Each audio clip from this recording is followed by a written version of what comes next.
Wrong table, wrong day, gentlemen. Single dad defended stranger, his identity revealed. Hook, that keeps viewers till the end. He thought he was stepping in to protect a stranger, but when the truth came out, the man he defended wasn't just anyone, he was someone who had been silently watching his life for years, waiting for the right moment to repay a debt the single dad didn't even know he was owed. The diner was unusually crowded that evening, buzzing with noise and the clatter of plates, the kind of chaos Mark avoided. But after a long shift at the auto garage and with his 8-year-old daughter Emma hungry and tired, he had no choice. He only wanted a quiet booth, some fries, and a moment to breathe. But fate didn't care. Not tonight. The moment he stepped inside, he noticed tension, 3 men in expensive suits surrounding a man seated alone at a corner table. The stranger was calm, too calm, like someone who'd seen this type of danger before. The suited men leaned in, whispering threats sharp enough to slice the air. People noticed, but no one moved. Except Mark. He didn't know why, maybe exhaustion, maybe instinct, maybe that natural protector inside him that every real father carries, but his feet turned toward the wrong table on the wrong day, or maybe the right one. And he stepped in, voice steady even though his heart raced. Hey.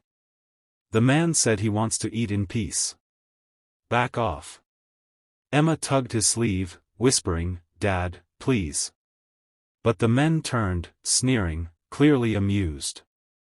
You picking a fight that's not yours? The tallest one asked. Mark wasn't a fighter, not trained, not rich, not influential. But he had one strength, they couldn't scare him away from what he felt was right. He placed Emma behind him, squared his shoulders, and met 3 dangerous faces without flinching. Moments later, after raised voices and threats, the manager called the police. The men scattered. The stranger finally exhaled and looked up at Mark with something odd in his eyes, a mixture of gratitude and recognition. You have no idea what you just did, the stranger said softly. Mark shrugged. Did what anyone should have done. The stranger smiled faintly. Not anyone, not nowadays. And from that moment, everything in Mark's life began to change. Chapter 1. Mark was used to life hitting him hard. Raising Emma alone since her mother passed away wasn't easy. Money was tight, sleep was a luxury, and dreams were things he used to think about before real life took over. But he never complained. Emma was his world, bright, kind, full of questions he didn't always have answers to but tried anyway. After the diner incident, the stranger, who introduced himself simply as Daniel, thanked him again, offering to pay for their meal. Mark politely refused. Pride wasn't something he flaunted, but he guarded it fiercely. I didn't help for a reward, Mark said. Daniel replied with a small smile, sometimes good men deserve more than they allow themselves. They left it at that. Or so Mark thought. But life had a strange way of looping back. A week later, Mark got a notice, his rent was increasing. A repair at the garage went wrong. Bills stacked up like a deck of bad luck cards. He found himself staring at an empty wallet and a hungry child more often than he cared to admit. One night, after tucking Emma to bed, he sat alone on the couch, head in his hands. He felt like he was drowning quietly, no one noticing, no one reaching in to pull him up. Then came the knock. When he opened the door, there stood Daniel, dressed casually, holding 2 cups of coffee. Hope I'm not interrupting, he said. Mark blinked in surprise. How did you? You left your phone on the diner table that night. The manager kept it for you. I picked it up, hoping to return it, but you had already left. Daniel stepped inside, glancing around at the cluttered but warm apartment, Emma's drawings on the fridge, her school bag tossed on the floor, the patched-up sofa. You're a good father, Daniel said quietly. Mark laughed bitterly. Trying to be. What if, Daniel said slowly, I told you that your kindness that night wasn't the first time? Mark frowned. Confused. We never met before that. Daniel exhaled, studying him with an emotion Mark couldn't place, something heavy, something meaningful. Maybe not directly. But years ago, a man you worked on at the garage, my father. He was stranded, broke down on the highway. You fixed his car for free because he said he couldn't afford it. Mark vaguely remembered. The old man with the oxygen tank? That's him, Daniel whispered, voice cracking just a bit. You didn't know he was dying.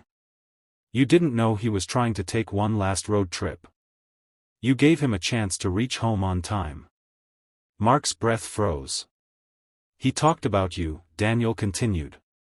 About the mechanic who refused payment, saying, just get home safe. You gave him that. He died 2 weeks later. Mark swallowed hard, feeling something stir painfully in his chest. My father left a letter for me, Daniel said. It said, find that man someday. Help him if ever you can. Good people like him are rare. Mark sat down slowly, overwhelmed. Daniel stepped closer. The men at the diner? They weren't after me. They were after my company. My family. I'm not just Daniel. I'm Daniel Kingston. Mark's head shot up. Kingston. The billionaire. Owner of half the city's businesses. The man whose face was on magazines and whose company employed tens of thousands.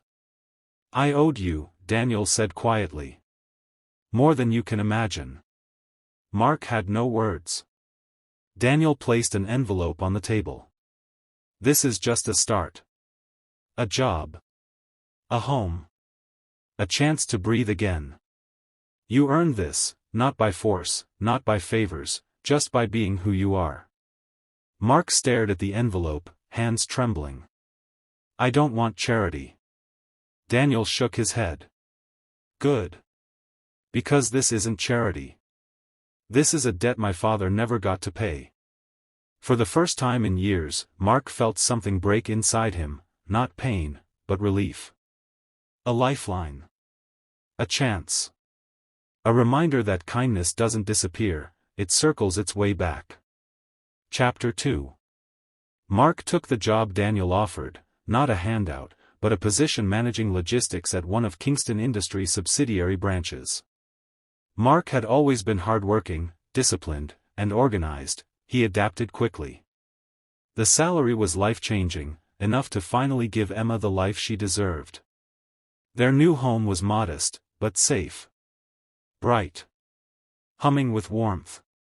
Emma had her own room, painted sky blue, decorated with stars Daniel personally helped her choose. Slowly, Mark's shoulders began to loosen. Stress softened. Hope returned. But the world never stops testing you. One evening, Emma came home from school, eyes red from crying. Kid said I don't belong there, that dad only has money because someone felt sorry for us. Mark's heart clenched. He hugged her tightly. We belong anywhere we walk in with honesty, he whispered. And we stand tall because we earned our way. She sniffled. But how? By never letting where we came from scare us. And never hiding who we are. But Mark felt the sting too. It wasn't the money. It was the shadow of feeling small, like he didn't deserve the blessings coming his way. Later, Daniel called, casually checking in. When he heard what happened, he said something that stuck in Mark's soul like truth carved in stone. You didn't get lucky, Mark. My father wasn't stupid. He asked me to help you because he knew your character. Money can't buy that. Status can't buy that. You earned every good thing by being the kind of man who helps without expecting a return.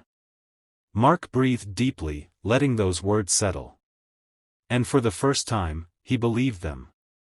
Months passed. Emma flourished. Mark excelled at his job. He wasn't rich, but he was safe, respected, stable.